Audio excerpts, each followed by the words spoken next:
Edital lançado e inscrições já abertas. Concurso da Assembleia Legislativa do Rio Grande do Norte de 2022. Vou responder com vocês aqui nesse vídeo 5 questões de raciocínio lógico, pois para nível médio a prova tem 15 questões de matemática e raciocínio lógico e para nível superior 5 questões de matemática e raciocínio lógico. Eu sou o professor Mancinho Júnior e até setembro, que é a data prevista para a prova, estarei respondendo algumas questões de raciocínio lógico e de matemática dessa banca. É sempre bom quando a gente vai se preparar para concursos, ficar respondendo provas anteriores da mesma banca. Então vamos lá, a primeira questão. Todas as 5 questões desse vídeo foram retiradas da prova do Ministério Público do Rio Grande do Sul de 2021, cargo de nível técnico do Ministério Público, tá?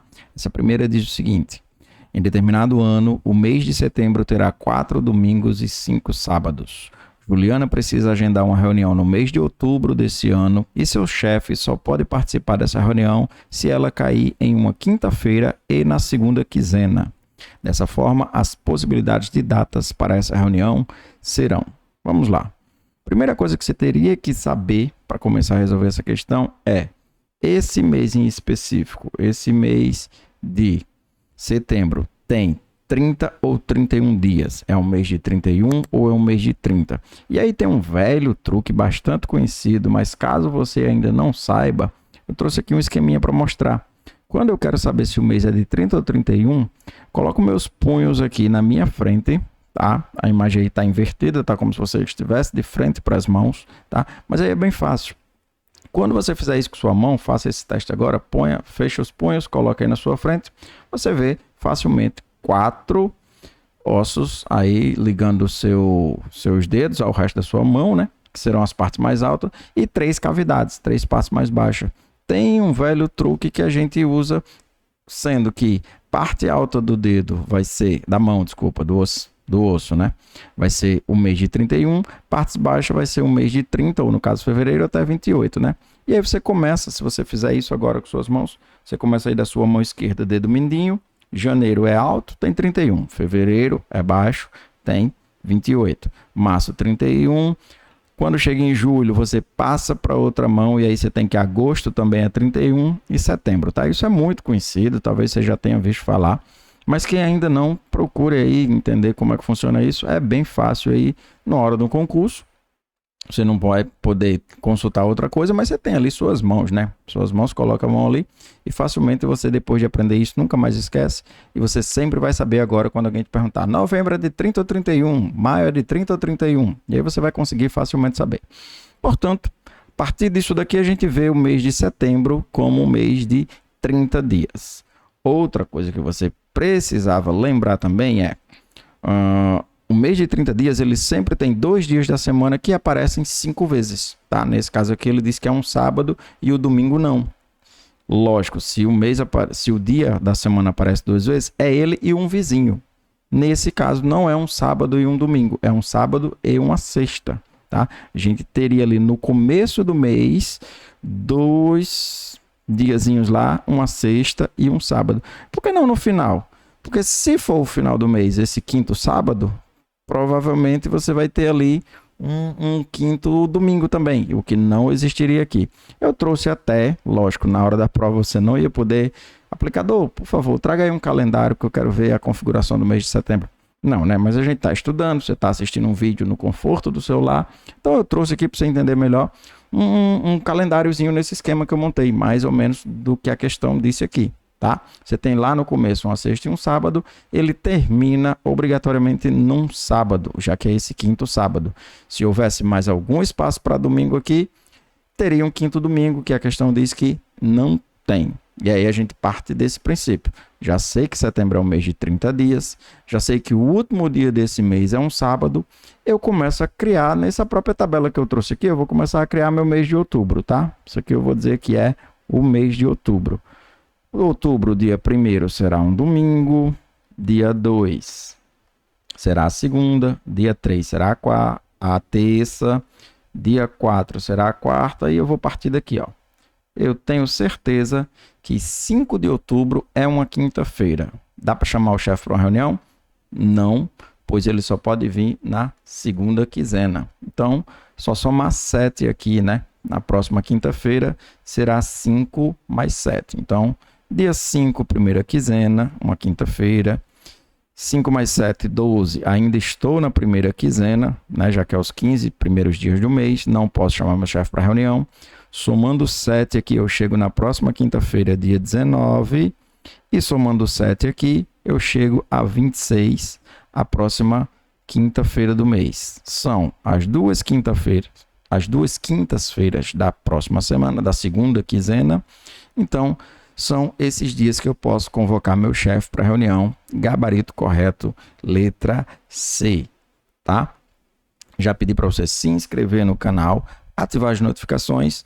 Sempre que eu lançar algum material para algum concurso que você esteja inscrito, o YouTube vai te avisar e aí você já assiste. Vamos à segunda questão do mesmo concurso, Ministério Público 2021, da banca AOCP, tá? E diz: 4 funcionários, Adão, Beto, César e Davi, não necessariamente nessa ordem, atuam como promotor, assistente de promotor, procurador e subprocurador. Esses funcionários atuam no Ministério Público em andares diferentes do prédio, primeiro andar, segundo, terceiro e quarto andar. Também não necessariamente nessa ordem, em que os nomes foram apresentados. Sabe-se que César atua como promotor, mas não no terceiro e nem no quarto andar. Beto atua como procurador no terceiro andar. Davi não atua no primeiro andar e não atua como assistente de promotor. E o funcionário que atua como assistente de promotor atua no primeiro andar. Nessas condições, analise a alternativa correta. Eu vou puxar só essas informações que a gente vai usar aqui para uma outra tela e já vou trazer uma tabelinha que eu montei. Isso na hora do concurso você rabiscaria ali a grosso modo. Eu coloquei aqui nas colunas as funções e aqui nas linhas eu coloquei os andares. Você poderia fazer isso de outro modo, poderia colocar o nome e tentar achar o andar de cada um. Existiria várias formas de fazer isso. Para ficar mais explicadinho aqui, eu fiz dessa forma, tá? Então aqui eu tenho os andares. Aqui na coluna eu tenho as funções. E aí eu vou começar a pescar informações. Quando eu tiver a certeza do andar e da função, eu coloco aqui na tabelinha até que eu preencha tudo e depois eu vou verificar o que bate com as alternativas, ok? Primeira coisa que eu vejo aqui, certeza absoluta, é Beto atuando como procurador no terceiro andar. Então essa informação já está completa, não tem para onde correr. Coloco lá Beto no terceiro andar como procurador, tá? É a primeira informação que eu tenho de certeza absoluta. E aí vamos buscar mais coisas. César atua como promotor, mas não no terceiro e quarto andar, então eu sei que aqui é César, tá? Promotor está para César, só que eu não sei a certeza se é primeiro ou segundo andar ainda. Davi não atua no primeiro andar e não atua como promotor. Davi não está aqui como promotor e não pode estar no primeiro andar. Ainda não me dá certeza de nada. O funcionário que atua como assistente de promotor atua no primeiro andar. Aí eu tenho mais uma certeza. Por quê? O funcionário do primeiro andar atua como assistente de promotor. Davi não atua nem como promotor, nem como assistente de promotor e nem como procurador. Promotor é César, procurador é Beto. Davi não é assistente de promotor. Davi é, portanto, subprocurador. Isso já me dá duas certezas. Davi é subprocurador, Beto é procurador, César é promotor, assistente de promotor só pode ser Adão. E ele atua no primeiro andar. Então, eu posso colocar Adão de certeza aqui. E aí eu volto a lembrar de César, né? César era promotor, só não atuava no terceiro e no quarto andar. Como o primeiro andar já foi ocupado por Adão, só resta o segundo andar de César. Volto agora para finalizar, não tem mais para onde correr. Davi, que não é assistente de promotor, não é do primeiro andar, Davi está lá no quarto andar como subprocurador. Eu já tinha a certeza, faltava o andar. Aí sim, agora eu montei, todo mundo está no seu andar, todo mundo está na sua função. Bora relembrar aqui as opções. A letra A diz: Davi atua como subprocurador no quarto andar. Está tudo correto. O que é que eu faria aqui na hora do concurso? Eu ia ler o resto. Fui eu que montei aqui. Será que eu não posso ter me enganado? Letra A já bateu. Vamos ver. Pode ser que tenha outra verdade aqui. Se tiver outra verdade aqui, foi porque eu errei na hora de montar a tabela. Então, não custa nada dar uma passada rápida lá e conferir todas as outras alternativas. Será que Adão atua como subprocurador no segundo andar? Não confere. César atua no primeiro andar? Não, César está no segundo. Davi atua no segundo andar? Não, ele está lá no quarto. Adão atua no quarto andar? Adão está no primeiro. Então, de fato, agora sim, com a consciência mais tranquila, a gente poderia marcar a letra A. Davi é subprocurador no quarto andar. Se você vai fazer esse concurso em específico da Assembleia Legislativa do Rio Grande do Norte, e quer outras questões de raciocínio lógico ou de matemática, deixe aí nos comentários a sugestão de algum tópico ou só diga eu quero mais aulas, e aí até o dia da prova eu vou lançando semanalmente, 1 ou 2 vezes por semana, questões de matemática e raciocínio lógico, tá bom? Vamos à questão 3. Questão 3 diz o seguinte: o chefe de um dos setores do Ministério Público decidiu realizar uma pesquisa de opinião quanto a 3 qualidades de seus servidores necessárias para o bom atendimento ao público: cordialidade, discrição e eficiência. Após a pesquisa, com 200 pessoas atendidas durante uma semana, ele divulgou o resultado conforme o quadro a seguir. Todavia, o número de pessoas que opinaram quanto à qualidade e eficiência ficou ilegível e está representado pela letra X. Nessas condições, o valor de X é...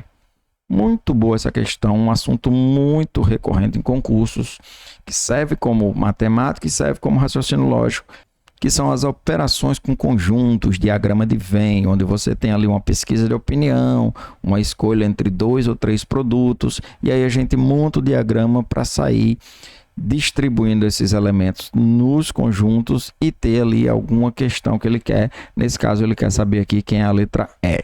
Novamente, eu vou puxar uma outra tela aqui, deixar só a tabela e dar espaço para a gente montar nossos diagramas de Venn. Um assunto muito cobrado em concursos, diagramas de Venn, onde eu tenho aqui regiões pertencentes à cordialidade, à discrição e à eficiência. E aí você vê pela figura que essa região, por exemplo, ela é uma região pertencente a 2 conjuntos. Essa pessoa aqui, ela votou na cordialidade e na discrição ao mesmo tempo. Essa região aqui, delimitada, eficiência e discrição. E eu tenho uma região que pertence aos 3 conjuntos, a interseção tripla, né? Essa pessoa aqui disse que servia a cordialidade, a discrição e a eficiência. Então, é sempre por ela que a gente vai iniciar a distribuição nesse diagrama, tá? A gente sempre começa pela interseção tripla, depois a gente constrói as interseções duplas para, no fim, a gente ir lá para os elementos isolados pertencentes a um único conjunto. Essa região, ela é a região somente do conjunto C, tá? Ela está delimitada aqui só no conjunto C. Então, a gente sempre começa pela interseção tripla. O C, D e E aqui no caso, ó, C, D e E foi apontado por 98 pessoas. A gente vai lá naquela região C, D e E e coloca ali o número 98 representando todas as pessoas que apontaram as 3 qualidades. Na hora que eu for começar a fazer as interseções duplas, D e E aqui no caso, tá? Já que eu comecei aqui de baixo, eu vou subir aqui, tá? D e E, 107 pessoas, eu não posso vir e colocar o 107 aqui, tá? Esses 107 são dessa região aqui, ó. Não vou delimitar para não ficar riscado, tá? Mas essa região aqui é que tem 107 pessoas. Essas aqui é 107 menos 98, tá? Que dá 9. Então, eu tenho 9 pessoas aqui que são exclusivamente de D e de E. Quando eu juntar com essas 98, eu tenho 107 aqui. Você vai fazer isso nas outras 2 regiões, tá? C e E, 123 pessoas aqui, das quais você já colocou 98, tá? Então, você não vai colocar o 123, vai subtrair de 98, que dá 25. Então, vá lá e coloque o 25. C e D, eu vou colocar 141? Jamais, né? Se eu colocasse 141, de fato, eu ia ver logo que isso dava muito errado, porque eu só entrevistei, e isso a gente vai usar no final, então eu vou colocar aqui logo. eu só entrevistei 200 pessoas. Deixa eu colocar esse 200 aqui. A mesa tá dando trabalho, mas eu tenho aqui, pronto, 200 pessoas entrevistadas, tá? Então, vamos lá, 141 menos 98 vai dar 43, e eu coloco lá as 43 pessoas. O E agora a gente vai pular, a gente vai finalizar com esse número aqui, para depois descobrir qual conjunto é. Eu vou aqui para o conjunto D, 164, e aí eu posso colocar 164 aqui? Não, pelo mesmo raciocínio, na hora de montar as duplas, eu já tenho 43 com 98, 141, com 9, 150. Então, eu já tenho 150 pessoas representadas no conjunto D. Falta apenas 14. Essas 14 aqui só apontaram a descrição como qualidade, tá? Quando eu junto ela com outras pessoas que também apontaram descrição mais cordialidade, ou descrição, cordialidade e eficiência, aí eu tenho o conjunto das 164, tá? A letra C, 171, mas eu não coloco 171, eu vejo quanto eu já tenho. 43 com 98, 141, 146, 166, faltam apenas 5 pessoas. E agora eu vou usar esse 200. Ó, como é que eu chego nesse 200?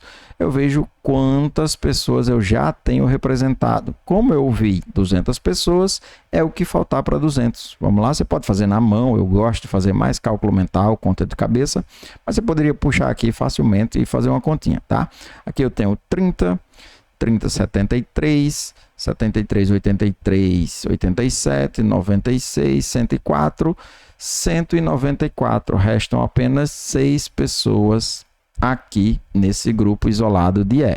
6 é a resposta? Não. O que me falta é apenas somar esses 4 números, 25, 98, 9 e 6, que são os representantes da eficiência como qualidade. E aí, quando eu fizer essa soma, você também pode fazer de cabeça, né? 98 com 25 vai dar 118, 123, com 9, 132, com 6, 138, e o gabarito correto é a letra B. Não esquece de deixar um like no vídeo, daí o YouTube vai saber que esse vídeo é interessante, é importante, e ele vai compartilhar com outros concurseiros que estão se preparando para esse ou para outros concursos, ok?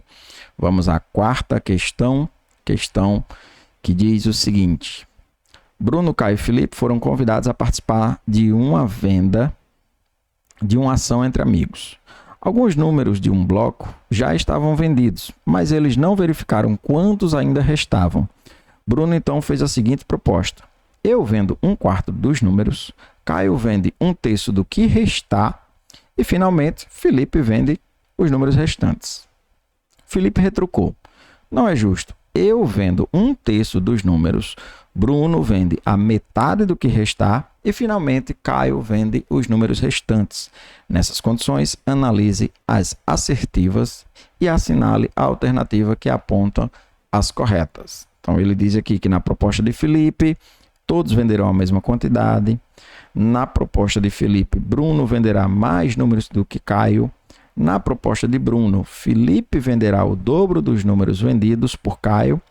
E na proposta de Bruno, ele e Caio venderão a mesma quantidade de números. De novo, vou refazer a tela aqui para deixar só essas assertivas e montar aqui a proposta de cada um dos que falaram, né? No caso aqui foi Felipe e Bruno fez a primeira proposta, né? Então vamos fazer aqui a proposta de Bruno, vou deixar aqui as assertivas e aí a gente vai montar a proposta de Bruno. Antes disso, eu escolhi um número para trabalhar que não está dado na questão. Voltando rapidamente aqui ao texto, você vê que ele diz que eles não verificaram quantos ainda restavam. Isso quer dizer que a gente pode, tá, criar qualquer número. Qualquer número vai dar certo? Sim. Agora, tem umas quantidades aí que você vai colocar que vai dar número quebrado, que vai dar número decimal, e aí você não vai fazer o julgamento de valor, talvez, tão fácil assim, tá? Então, você sim tem a liberdade de criar qualquer valor. Eu vou mostrar qual eu criei e vou dizer por que eu criei, tá? Eu assumi como quantidade de bilhetes à venda 120. Poderia assumir 100, poderia assumir 80, poderia assumir 200, quantos eu quisesse, tá? eu percebi rapidamente que o 120 era um bom número, porque eu estou trabalhando aqui com 1/4, com 1/3. Se a gente vê o MMC aqui de 4 e de 3, vai dar 12, o mínimo múltiplo comum. Então, eu preferi pegar um múltiplo de 12, que é o 120, tá? Não quer dizer que só dá certo com 120, daria certo com outro número.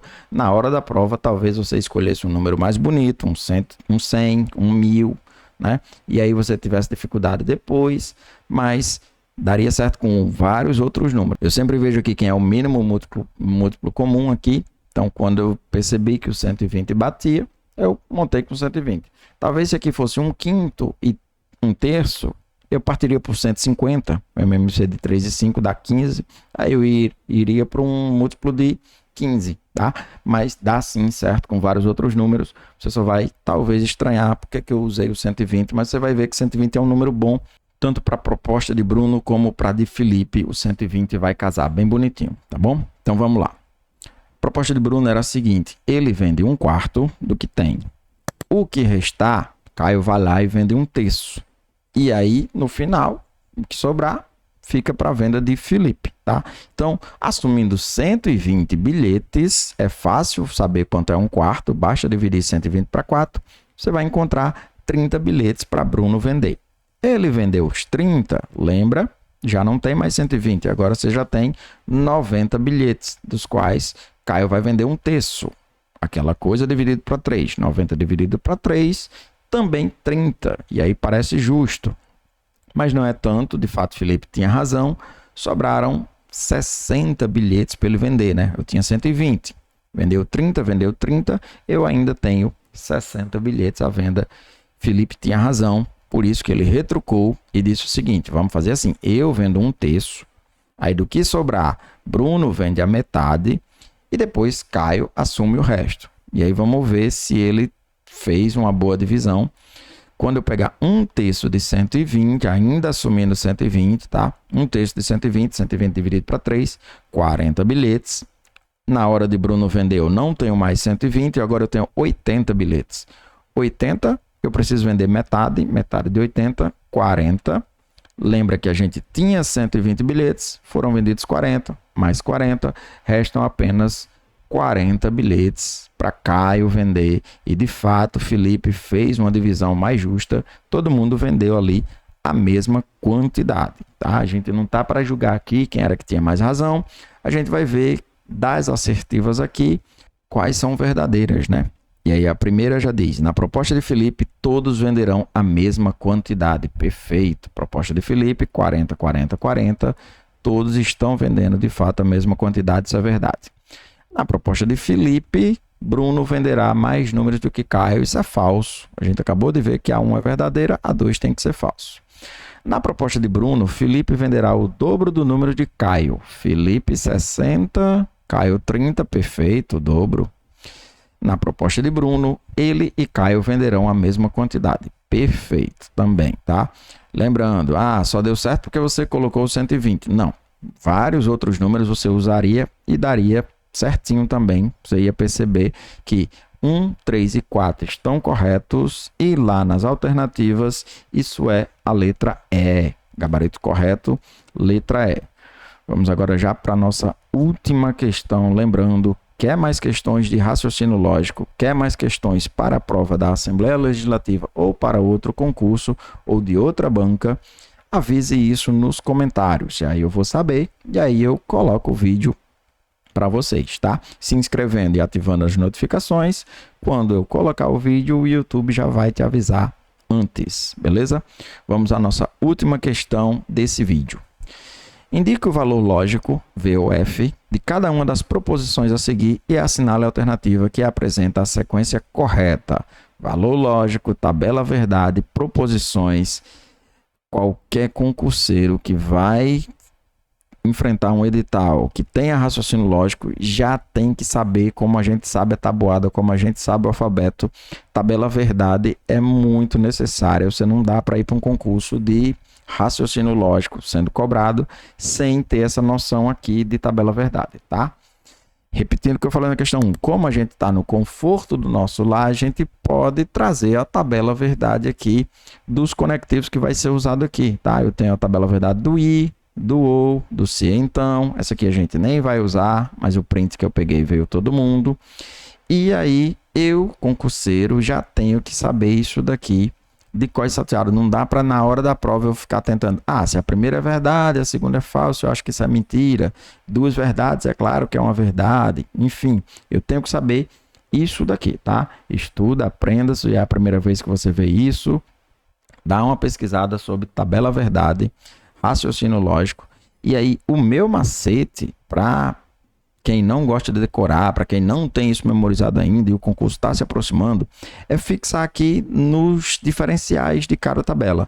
No conectivo I, eu sei que só vai ser verdade a proposição toda se as duas partes foram verdades. Então, se eu tenho que 2% elevado ao quadrado é igual a 4%, essa é a primeira parte. E, que é esse conectivozinho aqui que a gente assume como esse acento circunflexo, tá?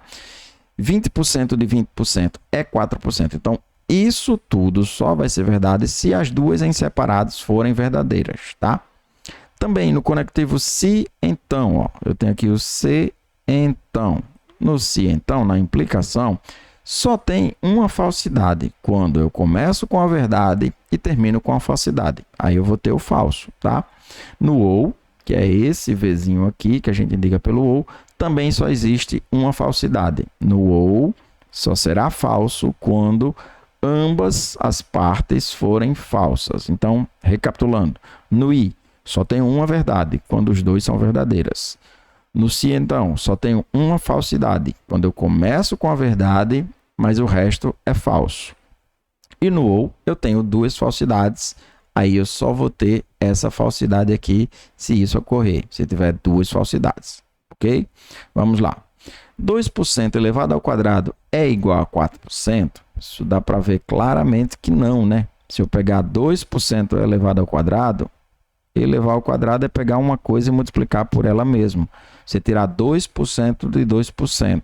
Quem quiser fazer, né? Só é multiplicar 2 sobre 100 vezes 2 sobre 100. Rapidamente vai ver que isso daqui é 4 sobre 10 mil. Isso não é 4 sobre 100, isso não é 4%.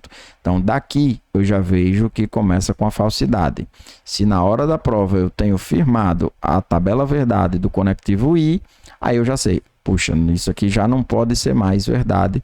Eu já comecei com a falsidade. Eu nem preciso saber que 20% de 20% é ou não 4%. De fato é, tá? Mas eu não precisaria saber. Conectivo I, comecei com a falsidade, eu já posso dizer que essa proposição é falsa, tá? Isso ajuda muito também na hora, isso aqui dava para saber, né? Fazia lá 4% e dava para saber que era verdade. Mas nessa segunda afirmação, confesso que até eu não lembrava, será que 1413 é de fato um número primo? E aí dei uma vasculhada lá nas tabelas, né? Uma tabelinha de números primos para verificar se era ou não. Nessa daqui, ó, que eu tenho o se então, eu só vou ter a falsidade quando eu começar com a verdade e passar uma falsidade. Ele já começa me entregando aqui a primeira parte, dizendo se todo número primo é ímpar, e aí essa é a minha primeira parte, todo número primo é ímpar? Não, o nosso 2, bom e velho 2, número par, está na tabela de números primos, ele é um número primo. Então, eu já começo daqui com essa primeira parte, esse se, sendo falso. Se eu conheço a tabela do se, então, comecei com falsidade, eu já sei que isso é verdadeiro, tá? Conheço a tabela do se, então, a primeira parte é falsa, eu já sei que isso é verdadeiro. Eu nem precisava ficar na hora da prova, meu Deus, será que esse 1413 é primo ou não é primo, tá? E aí, a última parte, a última afirmação, desculpa, essa do ou, acabei de passar por cima aqui de 1/4, mas a gente vai usar esse 1/4 aqui, tá? Ele diz o seguinte, que 1/2 dividido para 1/3 é menor que 1, ou então 1/4 é menor que 2/3. Dando a conferida na tabela do ou, só existirá falsidade se os dois forem falsos, tá? Então, 1/2 dividido para 1/3, divisão de duas frações, conserva a primeira, multiplica pelo inverso da segunda. 1/3 invertido fica 3/1. Então, isso dá 3/2. 3/2 é 1,5. Portanto, essa afirmação aqui, né, a parte primeira antes do ou, ela é falsa. E aí sim, nessa eu precisava fazer o outro lado para saber se é falso ou verdadeiro, tá? Porque aqui eu tenho, começando com falso, eu não tenho a certeza da segunda parte. A segunda parte diz que 1/4 é menor que 2/3. É muito fácil perceber isso, né? 1/4 é 0,25. Vou botar aqui. E 2/3, 2 dividido para 3, né? Vai dar 0,666. E aí sim, lógico, é fácil perceber que... Opa, eu mudei o sinal aqui, pelo amor de Deus. Deixa eu pegar a borracha. Pronto. A informação é essa, né? 0,25 é menor do que 0,666. Portanto, essa afirmação é verdadeira, tá? 2/3 é maior do que 1/4. Comecei com a falsidade ou verdade, aí eu tenho sim que a sentença completa é verdadeira. Agora basta eu procurar lá nas alternativas onde é que está esse FVV.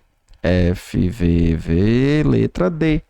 Letra D, gabarito correto. Com isso, a gente encerra esse bloco de 5 questões do Instituto AOCP, que foi aplicada no Ministério Público do Rio Grande do Sul em 2021 e é a mesma banca que vai aplicar a prova da Assembleia Legislativa do Rio Grande do Norte, tá? Então, está se preparando para concursos da AOCP, pega provas anteriores e sai resolvendo. Quer que eu faça isso com vocês? Me avise nos comentários, ok? A gente vai encerrar por aqui. Deixa o like se o vídeo te ajudou. Comente e sugira novos temas. Inscreva-se para fortalecer o canal. E compartilhe com alguém que você sabe que vai fazer essa prova ou alguma prova que tem raciocínio lógico envolvido. Forte abraço a todos e até mais.